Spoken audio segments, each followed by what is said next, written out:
Halo teman-teman semua, perkenalkan nama saya Meka Ardelia, NIM 208240037 dari Program Studi Tadris Bahasa Indonesia kelas A. Nah, pada kesempatan kali ini saya akan menjelaskan 6 materi yang terdapat dalam mata kuliah Metodologi Studi Islam.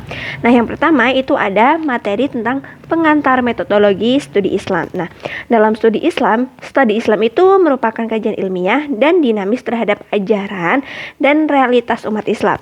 Tujuannya adalah memahami Islam secara mendalam agar dapat diamalkan dengan benar bagi umat Islam serta menjadi objek kajian keilmuan dan kebudayaan bagi non-muslim. Nah, beberapa istilah untuk memudahkan seseorang untuk memasuki bidang studi Islam itu yang pertama itu ada namanya metode. Yang kedua metodologi, yang ketiga ada pendekatan, yang keempat ada paradigma. Nah, metode itu apa? Metode itu cara praktis untuk mencapai tujuan. Yang kedua ada metodologi. Metodologi itu ilmu tentang metode yang tadi ya. Terus pendekatan. Pendekatan itu cara melihat suatu objek kajian.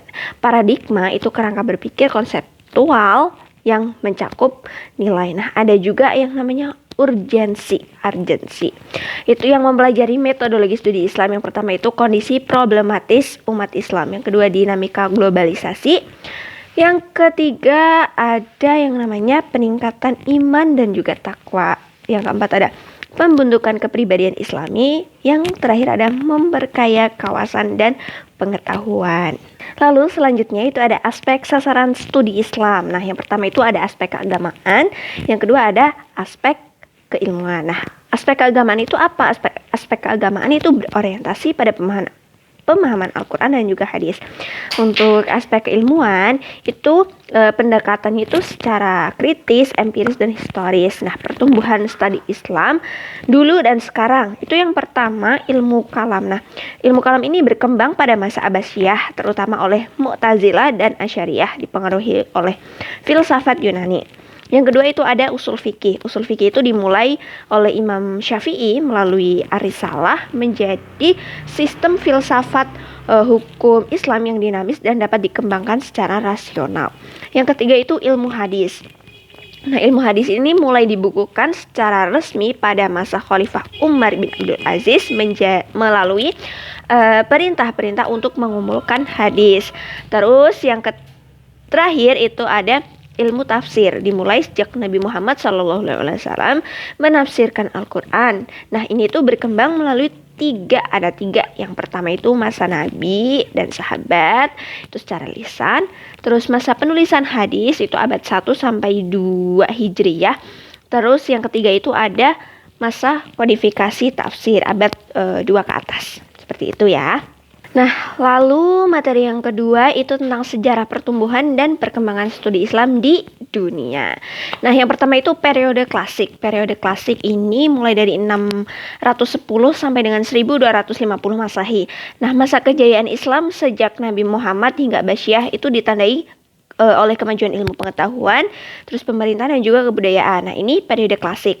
Lalu yang kedua itu ada periode pertengahan. Ini sekitar 1250 sampai 1800 Masehi. Nah, ini masa kemunduran akibat serangan Mongol. Terus tetapi muncul 3 kerajaan besar, Utsmani, Safawi dan Mughal yang menghidupkan kembali ilmu dan juga seni Islam. Nah, yang ketiga itu ada periode modern sekitar 1800-an sampai sekarang. Ini muncul gerakan pembaruan dan pemurnian ajaran Islam serta kebangkitan pendidikan dan organisasi Islam di berbagai negara termasuk Indonesia. Nah, dinamika studi Islam di pusat peradaban ini awalnya studi Islam ini berkembang di Mekah dan Madinah, kemudian menyebar ke Basrah, Kufah, Damaskus, Baghdad, Cordova, Al-Azhar.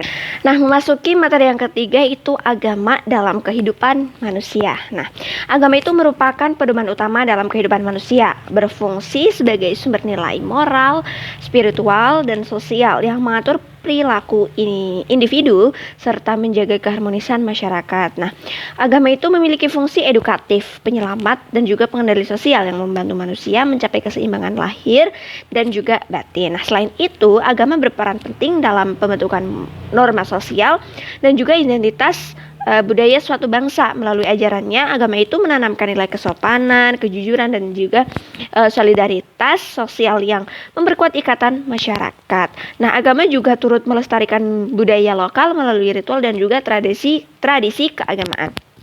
Nah, namun di era modern ini, agama itu menghadapi tantangan besar seperti ekstremisme, penyalahgunaan tafsir agama, pengaruh teknologi digital, terus serta sekularisme yang dapat mengikis nilai spiritual. Nah, untuk itu dibutuhkan pendekatan moderat, inklusif, dan literasi digital beragama agar agama itu tetap relevan dan menjadi kekuatan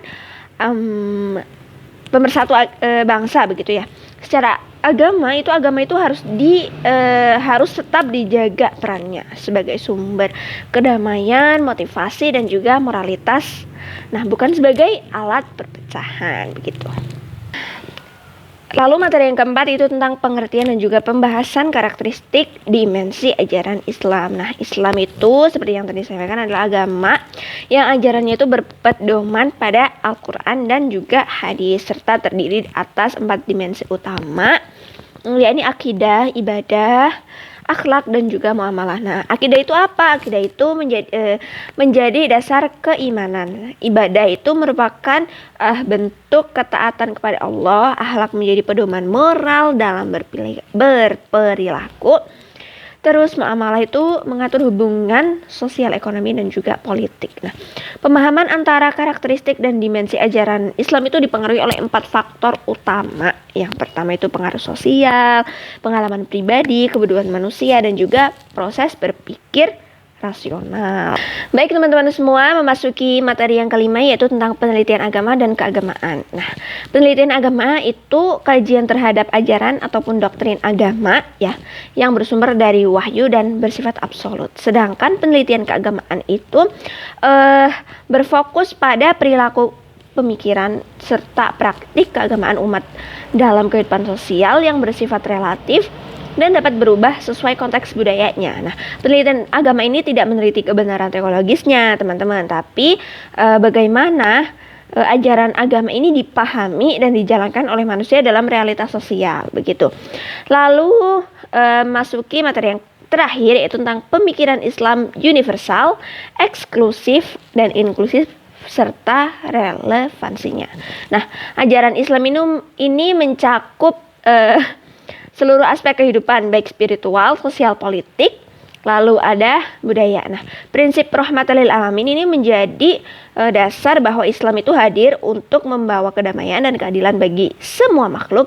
Namun, dalam praktiknya ini muncul 2 cara pemikiran keislaman, yaitu Islam eksklusif dan juga Islam inklusif.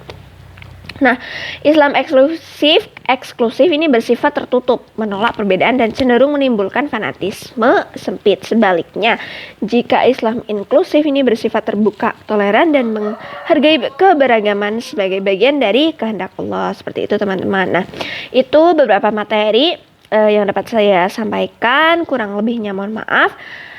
Akhirul kalam, Allahumma fiq ila aqwamit thoriq. Assalamualaikum warahmatullahi wabarakatuh.